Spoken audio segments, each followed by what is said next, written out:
Thank you, James. Good morning. Once again. Okay, good creative morning. Ladies and gentlemen, thank you so much for being here. I thought it was just going to be me and James.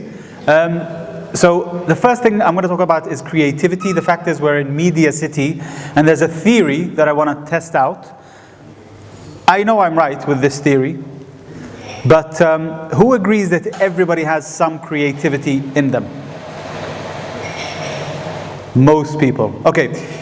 The thing is, it's easy for you, if you're in Media City, to spot the creative. They're probably wearing a scarf around their ankle, maybe a sock around their neck, screaming, you know, I'm creative, I start work at noon, leave me alone. So we're not going to see any of them here right now. But my theory is everybody has some creativity in them, and if you doubt it, you can look at where you work, maybe where you study, even at home. And those who don't have an outward appearance of creativity sometimes are very creative in making your life difficult. I like it. Some people are giggling to themselves. They've already thought of the person or people.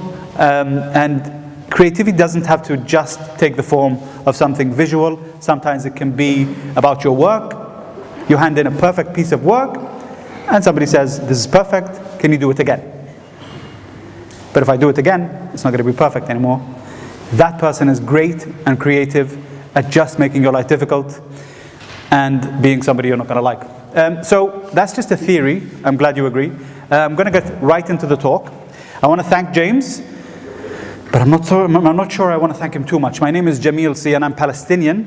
And we all know the past few decades where the word roadmap to success has gotten us Palestinians. The thing is, I love a challenge, so I'm going to go for this anyway.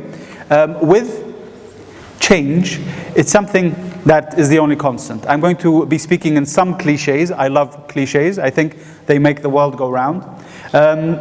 These companies, some of you might recognize all of the logos, some of the logos, but the one thing is these companies are responsible for change everywhere, globally. And some would think this change is happening too fast. Google, for example, has an office here in Dubai Media City. They are expanding in the Middle East. Some would argue that a company, when it's that big, can expand too fast. And they might actually be doing their brand some damage. So this is one of the Google offices in the Middle East. And some would argue they are going too far, too fast. The thing is, you can find fruit or veg in less than a second in this store. They don't sell cheese. I do that. And I'm going to be using in this talk the help of some friends. So I'm glad that you're here because you're not going to get just one. You're going to get more than one person to listen to. And I'm going to use my comedian friends to actually assist me in explaining a few points. So we live in Dubai. Dubai is one of the cities where change is too fast for the people who live here, let alone the people who visit. And for some people who visit, they find it very fascinating and interesting. So we are here in the Middle East. One thing I think that we can use to monitor change is art. So today I'll be actually making a few points and guiding you towards a conclusion in the end. So bear with me. So for example, this is a photograph by a great photographer, and it's won international awards. And when you see this, everybody has a different take on what they actually see. For me, this reminds me of an incredible vision that I had when I walked into the World Trade Center about 6 months ago, and it was just a sea of black and white abayas and kanduras.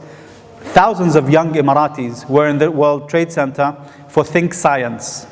If you haven't been there, you wouldn't know about it, but it's a place where thousands of Emiratis are showing experiments. They're waiting for the judges to come round to their stand, and they're wanting to win an award. One of the stands had ethanol being used as a biofuel. So Emirati students had created an engine where ethanol was being used as a biofuel, and it was all made here in the UAE in their university. I thought this was incredible. What was more incredible was these were girls. There were 3 girls, and they were showing what they had made. And what I found brilliant was one of the girls, Khadija, was very apologetic. She said, look, this is supposed to work on ethanol fuel, but sorry, this time we failed. But we know exactly where we went wrong. Next time, we're going to get it right. Hopefully next year we will win the award. Because really, in theory, this is perfect. So what I loved is the fact that she was very clear about the fact that they had failed.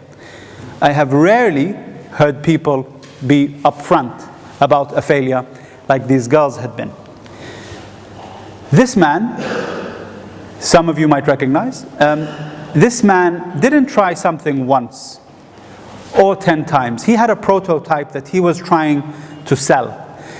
Every time he went for a new pitch, he moderated it, trying to get it better. He did that not 100 times, but 5,127 times before he got it right. More than 10 years of work in his garage, got James Dyson to make the Dyson vacuum cleaner. So I'm saying, imagine you're trying something once, 10 times, 20. It can take up to 5,000 plus times to get it right. There's a writer, Seth Godin, he's actually a speaker as well, brilliant guy, wrote a book called The Dip. And the dip is what you go through most likely before you succeed. And it can be anything in terms of time, in terms of tries, but it's fairly large, a large amount of tries or a large amount of time. And this man is a great example. This is a logo of a company I'm sure most of you won't know. It might seem familiar, but these two guys, Noah Glass and Evan Williams, were creating a podcasting online company. And they knew that they couldn't finish it, so they asked the help of a friend to join them. But when the friend came along, he actually, while working with them, came up with a side project that he thought was a better idea. And his friends listened and they agreed. His side project was Twitter. Twitter came out of audio. They scratched their first company and focused on this. And it says an audio thingy. That's actually how it was launched.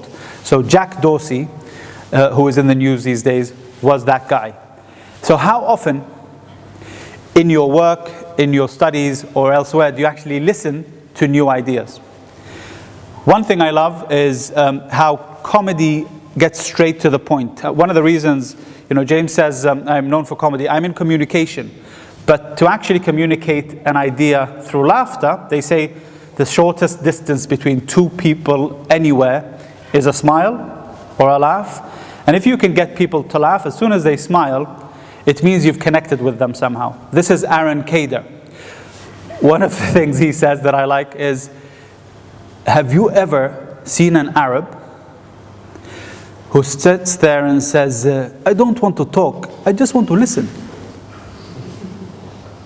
Or better yet, don't listen to my opinion, let me hear your opinion. Of course, the laughter means that this seems quite familiar. For me, I was fortunate enough to have worked for several years in a company, and finally a CEO came in who wanted to listen. I was managing some programs for MTV, and this French CEO was very clear, and he said, well, we all know MTV is going to die, so give me your new ideas. Give me something that we can focus on that is not MTV. And I had already had a hobby, and the hobby was to have stand-up comedian friends perform around the city here and in London before it. And this, luckily, was my opportunity to get somebody to back this. I thought stand-up comedy should be on TV because it was in the UK, which is where I was for 15 years. And the French boss thought it was a good idea, and he said, go for it. So what we were able to put together was the Axis of Evil comedy tour. And we went around the Middle East. It wasn't as simple and easy as I make it sound. We had doubters, especially people working in the company. We had people who were not susceptible to the idea of Arabs getting up on stage and laughing, as the Arabs were saying it, at Muslims and Arabs. Rather, they were actually laughing with them. And they changed perceptions and they changed stereotypes. For us, we thought this was going to be great. From now on, we're going to own the comedy space. One thing we focused on from then, and this is something that I was very keen to get, is young people interested in the genre and writing. because if you write, you get to express your opinion rather than receive an opinion from another party. So we wanted people to express themselves. Stand-up comedy is about writing first, performing second.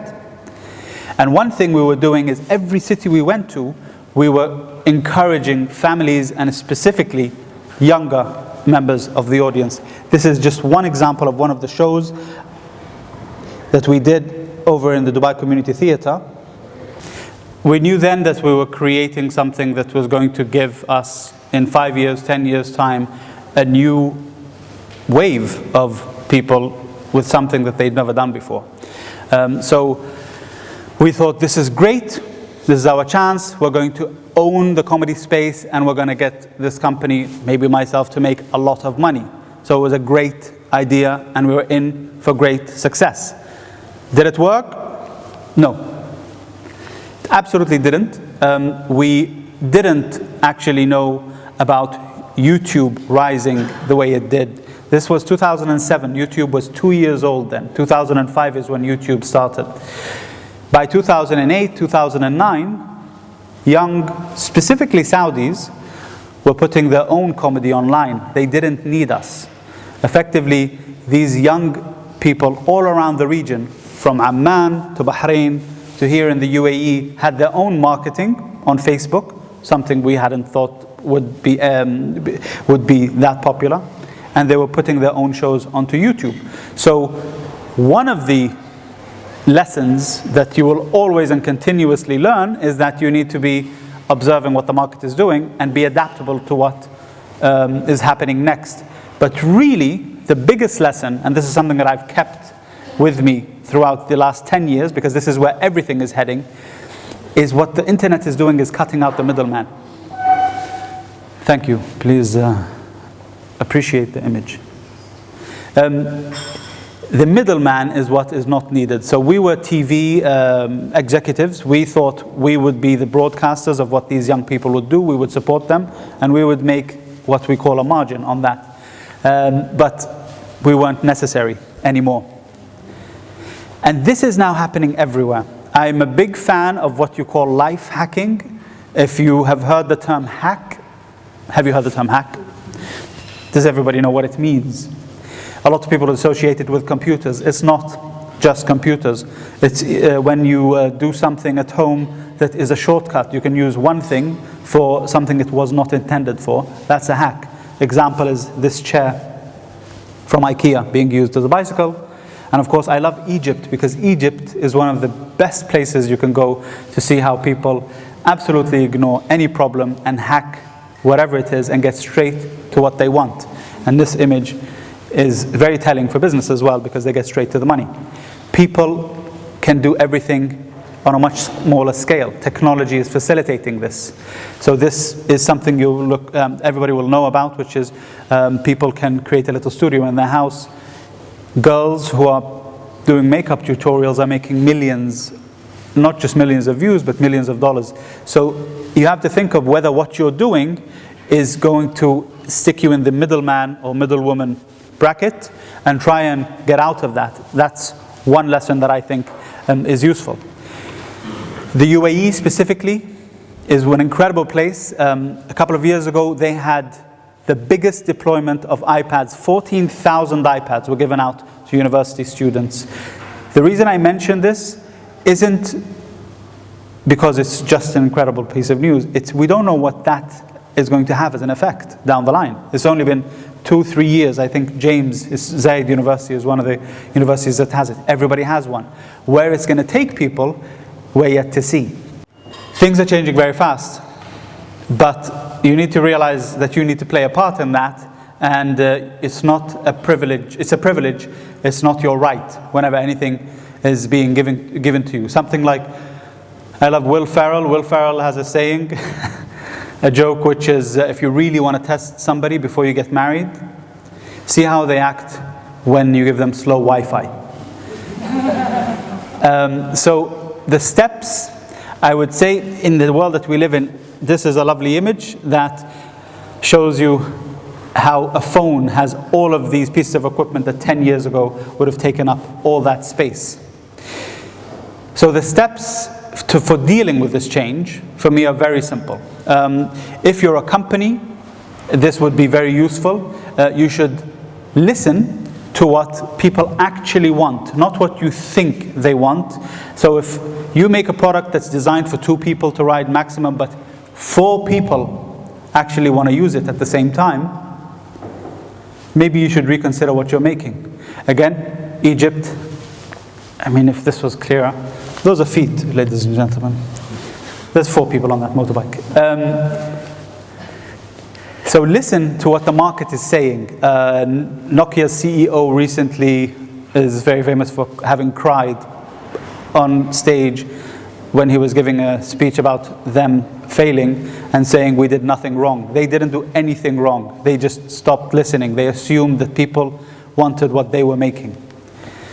The other one is planning.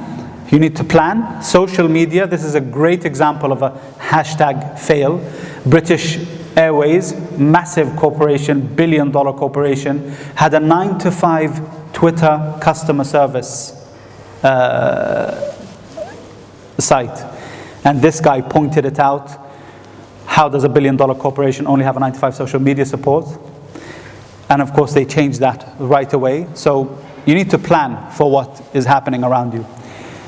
Now, the last one, I'm very proud of this one, and it's to just get out and try. Everybody's thinking about 1 million ideas. The creative people have probably 10 million ideas. But if you're not getting out there and trying, you're never going to know where it's going to take you. EMM stands for Emirates Mars Mission.